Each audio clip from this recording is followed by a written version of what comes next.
Hey, this is Keith from Outlaw Speed Shop, and this is part 3 of the Rogue Syndicate Parts Bone Shaker. If you watched episode 2, this is where we left off. Pretty much had everything in primer. Still doing mock-up at this point, and obviously, as time goes on in this episode, I made some changes. If you like what you see, make sure you subscribe, and don't forget to ring the bell to get notified of all future videos.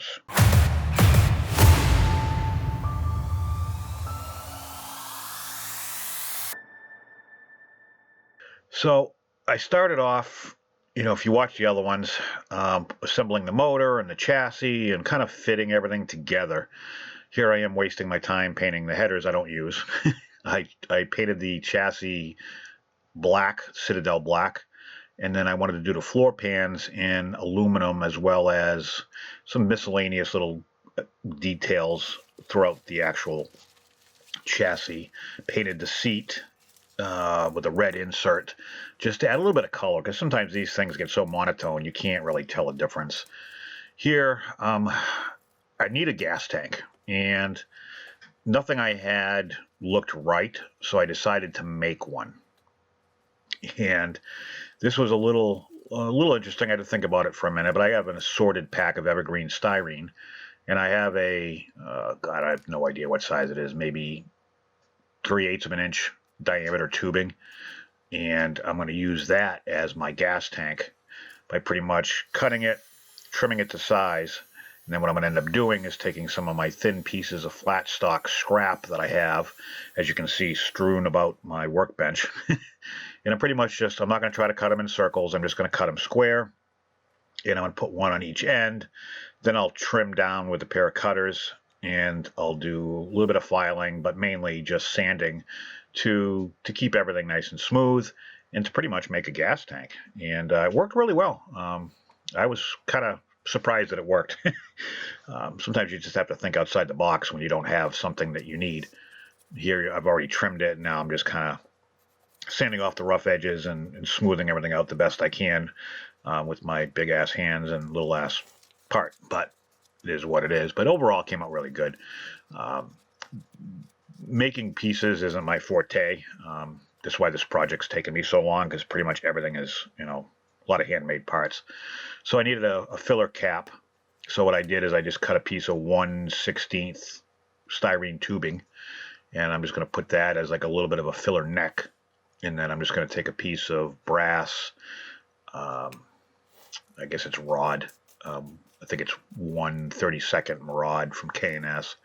I have some scraps kicking around. I'm just going to make like a T-handle to put on top. And that pretty much does what I need it to do. And then I need a fuel line, so I'm going to use my pin vise, drill a little hole in there, and then I get some necklace wire or bracelet wire. I don't know. I bought it at Michael's like 2 years ago. And I think it's for bracelets. You put beads and shit on it. I don't know. But anyways, I've had it, so I'm going to use that as my gas line. And then I just need a way to mount it on the back half, which is the Rogue Syndicate chassis.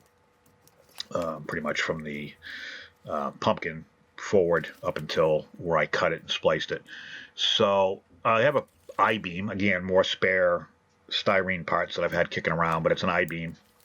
And I'm just going to use that as my mounting device and pretty much glue the tank to that. So obviously, if you saw the other videos, I kind of hacked everything together to make it look halfway decent with styrene to replace the metal that I cut off. I used my Tamiya putty, and I just sanded it down.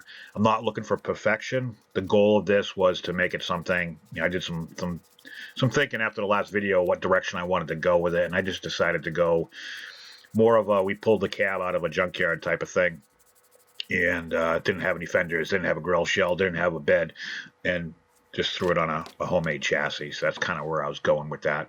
But after I sanded it, I reprimed it, and I'm going to use my Vallejo rust chipping effects. This kind of work kind of did, and I've done better.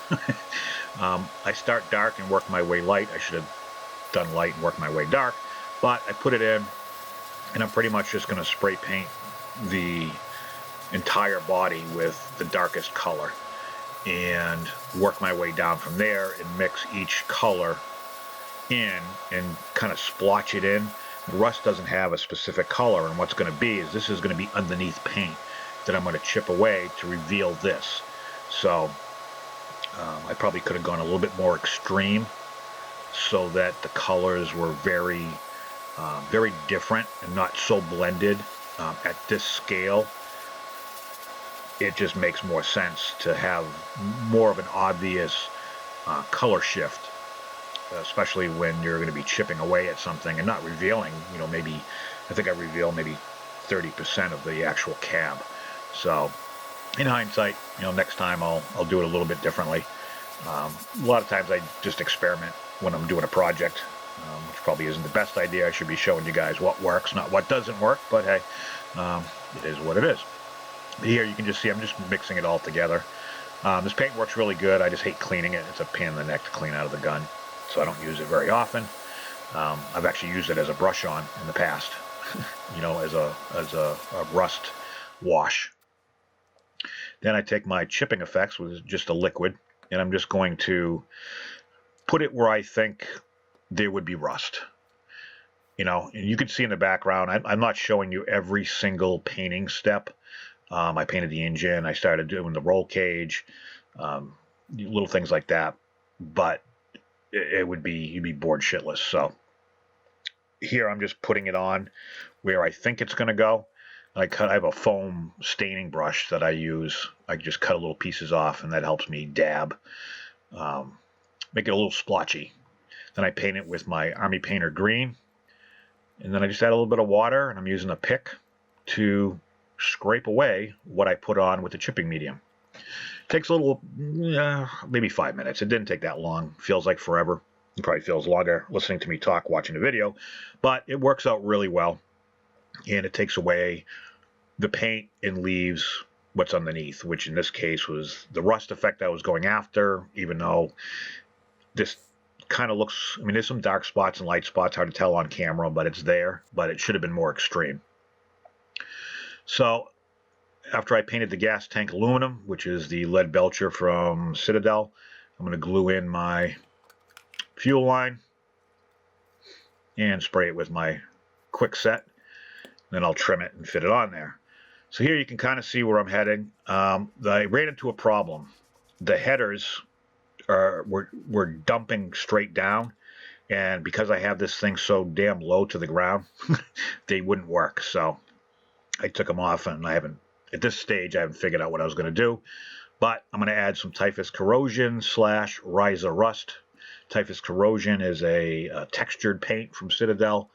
It's used to help a rust effect, and I'm not doing all of the exposed rust, but I'm hitting all the spots a little bit, and what that's going to do is kind of give that varying sense of rust. Not all rust is exactly the same, because it's always in different stages of disrepair, and so that's kind of what I'm doing there. And then that's more of a liquid form, even though it's textured. Then you can dry brush with the Riser Rust, and that's got a very it's orange, but when it's on top of the Riser Rust, it gives you a nice, I mean, on top of the Typhus Corrosion, it gives you a nice nice texture to work with, and you can layer it. You can put it on heavy, you can put it on light, and you can vary it from spot to spot depending upon what you want. Note, it's always easier to add than to remove, so start light and work your way up from there. You can always go back and add more to a specific spot if you're not happy with it, or you're looking for more of a variant. Excuse me. So I don't know where this came from. It might be from actually that 34 that's in the background. Here I'm kind of hemming and hawing what I'm going to use for a grill shell, because the one I had earmarked I lost somewhere in the 6 months it took me to do this project. So I found this. They're side pipes with headers, all one piece. So I'm just going to cut both sides off and glue them to the motor. And it actually worked out really well. They were the right length. They were everything that I needed. The only problem was even those were still too low, and I had to change where my axle was mounted. I had it on top of the frame. I had to change it to the lower part. I haven't done it yet because I haven't realized it yet. Here I'm making a little bit of drive shaft with K&S tubing. It's 1/16. It's the same thing you'd use for axle tubes if you wanted to do that. I tend to use brass because it's a little bit easier to work with, but in a case like this, it's easy to cut for a drive shaft, and pretty much what I'm going to do there, and glue that in place. There's a lot of little baby steps here that I had to do in order. It's just kind of a pain in the neck, but it's time consuming. So I get this 34. It's a Matchbox. I've had it forever, probably 10, 15 years, I think. But anyways, it's got sacrificed for the greater good, and I'm going to cut off a finger. No, I'm just cutting off the grill shell, and then I'm going to snip the lights off. Then I'll paint the grill shell the Citadel black, and then I'll touch it up with some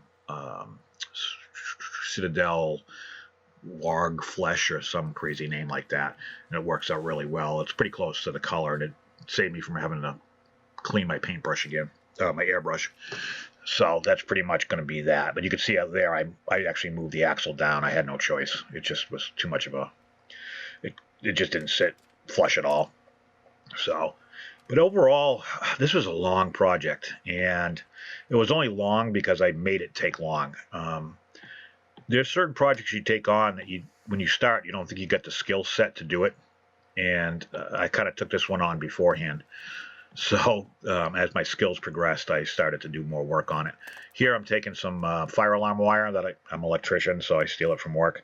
I just needed a little piece of the black to make a radiator hose, and that's pretty much going to take care of that. My next big project is one I started 6 months ago, or at least 6 months, maybe 8 months ago. It's modeled off to the ITW 57 Nomad, and that's going to be, hopefully, at least part one will be coming up really, really soon. What I ended up with is this. Thank you for putting up with 3 parts of this. I'm sorry it's been so long, and I'm sorry it took so many episodes. I got a couple videos, some pictures. I appreciate you guys watching. Thank you for tuning in, and I will catch you on the next one.